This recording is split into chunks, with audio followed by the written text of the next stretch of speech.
Tagore school बावड़ी की online class में आप सभी का एक बार फिर से हार्दिक स्वागत है। सभी स्टूडेंट को गुड मॉर्निंग। आज हमारा नेक्स्ट डे हो चुका है, तो आज हम अपना जो उदाहरण नंबर 1 है वो उदाहरण नंबर 1 करेंगे। जो इसका कल हमने एक परमेय की थी, एकांतर वर्तखंड की परमेय। तो उस एकांतर वर्तखंड की जो परमेय है, उस परमेय में आपने क्या सीखा? आपने सीखा कि जो एकांतर वर्तखंड के कोण है, एकांतर वर्तखंड के जो कोण है वो एकांतर वर्तखंड के कोण क्या होते हैं जी? बराबर होते हैं। एकांतर वर्तखंड के कोण क्या होते हैं? बराबर होते हैं। इसकी जो ये विलोम वाली है, अगली जो है परमेय, वो क्या है? उसकी विलोम है।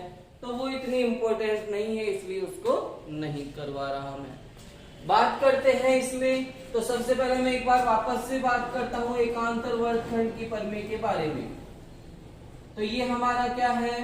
वर्त है, और इसका केंद्र क्या है जी? ओ है। इस प्रश्न को आपको सत्य असत्य बताना है और कारण का औचित्य भी देना है। तो ये एक बार एकांतर वर्तखंड की जो परमेय है वो आपको अच्छी तरह से भली भांति प्रकार से आनी चाहिए। वो एकांतर वर्तखंड की परमेय क्या कहती है कि एक वर्त में स्पर्श रेखा, एक वर्त की स्पर्श रेखा के स्पर्श बिंदु से एक जीवा खींची जाए। कैसे भी लाइन खींच सकते हैं, जीवा बनानी है जो वर्त को दो बिंदुओं पर क्या करे जी? प्रतिच्छेद करे। तो ये जीवा बनाई। अब इस जीवा के द्वारा स्पर्श रेखा के साथ में कोण बनता है, एक इधर बनता है और एक इधर बनता है। स्पर्श रेखा के साथ में जो कोण बनता है वो एकांतर वर्तखंड के कोण के बराबर होता है। अब ये कौन से वर्तखंड में बनता है? इस वाले में। तो इसी जीवा के द्वारा इस वाले वर्तखंड में जो कोण बनेगा ये उसके क्या होगा? बराबर। ये वाला कोण अगर इसको y दे दिया जाए और इसको s दे दिया जाए, तो ये y वाला जो कोण है वो किसके बराबर होगा? s के बराबर होगा। y वाला कोण किसके बराबर होगा? s वाले कोण के बराबर होगा।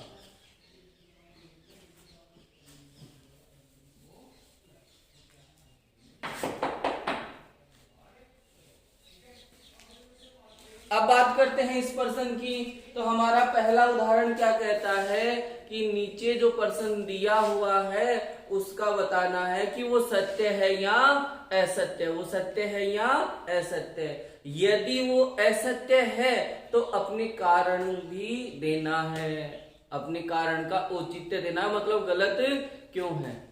तो अपन केवल डायग्राम की बात करते हैं। इसने क्या कहा है कि कोण ए का मान है वो कितना डिग्री होगा? 70 डिग्री होगा। किसका? कोण ए का मान 70 होगा। तो हम निकालना पड़ेगा अपन को बेटा। तो इस डायग्राम को मैं थोड़ा इस प्रकार से बनाता हूं। बुक में ऐसे बना हुआ है, इस प्रकार से बनाऊंगा, थोड़ा समझ में आ जाएगा। ये हमारी स्पर्श रेखा बनाई हुई है, इसमें P और यहां दे रखा है Q। ये स्पर्श रेखा क्या हो गई? PQ। कहां स्पर्श कर रही है? ये C पर स्पर्श कर रही है। और ध्यान से देखोगे तो यहाँ AC क्या है? एक जीवा है। AC क्या है? एक जीवा है। देखो ये कितने डिग्री का दिया हुआ है जी? 70 डिग्री का। इसको बाद में बनाता हूं, जो BC जीवा है उसे बाद में बनाएंगे। देखो ये क्या है? 70 डिग्री का है। ये AC जीवा के द्वारा स्पर्श रेखा पर बन रहा है। AC जीवा के द्वारा स्पर्श रेखा पर बन रहा है। कौन से वर्तखंड में बन रहा है? इस वर्तखंड में बन रहा है। और अगर इसी जीवा के द्वारा इधर बना देंगे तो वो कोण क्या होगा? एकांतर वर्तखंड का कोण। और वो क्या होगा जी? बराबर। तो देखो ये वाला जो कोण है, ये वाला जो कोण है और ये वाला कोण है, ये क्या है? एकांतर वर्तखंड के कोण। और ये दोनों क्या होंगे? बराबर होंगे, क्योंकि हमने परमेय की है कि एकांतर वर्तखंड के कोण बराबर होते हैं। तो यहाँ इसमें क्या लिखा हुआ है? B लिखा हुआ है। इस डायग्राम को ऐसे करके देख लेना, ये का यही मिलेगा आपको डायग्राम। तो ये वाला कोण और ये वाला कोण कितने का हो जाएगा जी? 70 का हो जाएगा। बात समझ में आई? ये वाला क्या है, इस जीवा के द्वारा स्पर्श रेखा के साथ में बनाता है। ये जीवा है स्पर्श रेखा के साथ में बनाती है, और कौन से वर्तखंड में बनाती है, इस वर्तखंड में। और ये वाला कोण, ये भी जीवा ही बना रही है, ये कोण भी जीवा बना रही है और ये भी कोण जीवा बना रही है। अंतर इतना है, ये तो स्पर्श रेखा के साथ में इस वर्तखंड में बनता है और ये वाला इस वर्तखंड में बनता है। तो ये क्या हो गया, एकांतर वर्तखंड के कोण हो गए। और हमें पता है कि एकांतर वर्तखंड के कोण क्या होते हैं, बराबर। तो ये वाला कोण किसके बराबर हो जाएगा, इस वाले के। तो इसका हल करेंगे, कोण, इस कोण का नाम इसका लिखना है, तो ये कहाँ आता है, बी बीच में आएगा, जो बीच में सेंटर में आता है उसको सेंटर में लिखना है, ए बी और सी। तो कोण ए बी सी है वो बराबर होगा किसके, इस वाले कोण के। ये कोण कैसे बनता है जी, ऐसे बनता है। तो क्या नाम हो जाएगा, ए सी क्यू, कोण ए सी क्यू। और ये दोनों के दोनों कितने डिग्री के होंगे जी, 70 डिग्री के। ये वाला और ये वाला दोनों बराबर है, और ये 70 का है तो ये भी कितने का होगा, 70 का। इसका कारण यदि देना चाहो आप, तो आपको कारण क्या देना पड़ेगा, एकांतर वर्तखंड के कोण, एकांतर वर्तखंड के कोण। और हमें पता है कि एकांतर वर्तखंड के जो कोण होते हैं वो बराबर होते हैं। चलो इतना काम हो गया अपना, कि हमने ये ए बी सी ये वाला कोण कितने डिग्री का निकाल लिया, 70 डिग्री का। अब ध्यान देना, हमें कौन सा निकालना है, ए वाला। ये क्या पर्सन क्या कह रहा है कि ए वाला कितने का होगा, 70 का होगा। हमें निकालना है ये 70 का है या नहीं है। तो ये क्या है देखना, चूंकि त्रिभुज के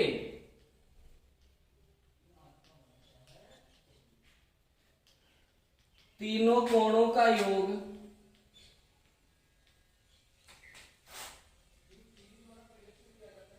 कितना होता है जी, 180 होता है। जो त्रिभुज होता है उस त्रिभुज के तीनों कोणों का योग है वो 180 डिग्री होता है। त्रिभुज के तीनों कोणों का योग कितना होता है, 180। तो ध्यान से देखोगे तो त्रिभुज ए बी और ये सी, ए बी और ए बी और सी, ये क्या बनाता है, त्रिभुज बनता है। ए बी सी भी क्या बनता है जी, त्रिभुज बनता है। तो इसके भी तीनों कोणों का योग कितना होगा, 180। तो लिखेंगे त्रिभुज ए बी सी में, त्रिभुज ए बी सी में क्या हो जाएगा, कोण ए प्लस कोण बी प्लस कोण सी बराबर 180। त्रिभुज के तीनों कोणों का योग 180 होता है। तो इन तीनों का भी योग कितना होगा, 180 ही होगा। इन तीनों का योग कितना होगा जी, 180। कोण ए का मान हमें नहीं पता, यहाँ नहीं पता, उसमें दे रखा होगा, छोड़ो उसको, अपन को तो बताना इससे। ए का नहीं दे रखा है, प्लस बी का कितना दे रखा है जी, 70 डिग्री, प्लस सी का कितना दे रखा है जी, 30 डिग्री, और बराबर कितना हो गया, 180। सी वाला ये पूरा नहीं है, हमने केवल त्रिभुज लिया है। कौन सा लिया है जी, त्रिभुज लिया है। तो त्रिभुज में सी वाला केवल इतना ही आता है, तो ये 30 करो। कोण ए प्लस 70 और 30, 70 और 30। तो जब 70 और 30 को हम जोड़ेंगे तो कितने हो जाएंगे, 100।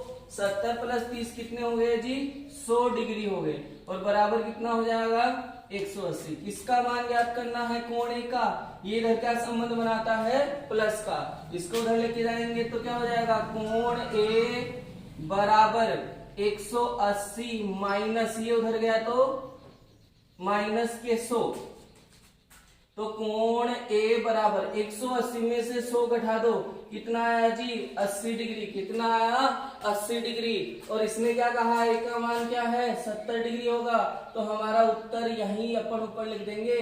कथन क्या है जी, असत्य है। कथन क्या है, असत्य है। और कारण इसका औचित्य हमने ये दे दिया कि जो ए वाला कोण है वो 70 का नहीं, वो कितने का होगा, 80 का होगा। कितने का होगा जी, 80 का होगा। तो ये देख, ध्यान देना, ये प्रश्न इंपोर्टेंट, 1-2 नंबर का प्रश्न आ सकता है। जरूरी नहीं है आपका सत्य असत्य, सत्य असत्य का प्रश्न नहीं आएगा। आपसे ये दिया हुआ है, आपको डायग्राम आपको बनाना पड़ेगा। यहाँ बनाने के लिए आपको लैंग्वेज दे सकता है और उसमें पूछेगा आपसे कि कोण ए का मान ज्ञात कीजिए। तो ये यहाँ से लेके कोण ए का मान ज्ञात करना इस प्रकार से करना पड़ेगा आपको। तो ये पर्सन आपका जो है वो कंप्लीट हो गया। अगला जो क्वेश्चन है वो अपन अपनी अगली क्लास में करेंगे।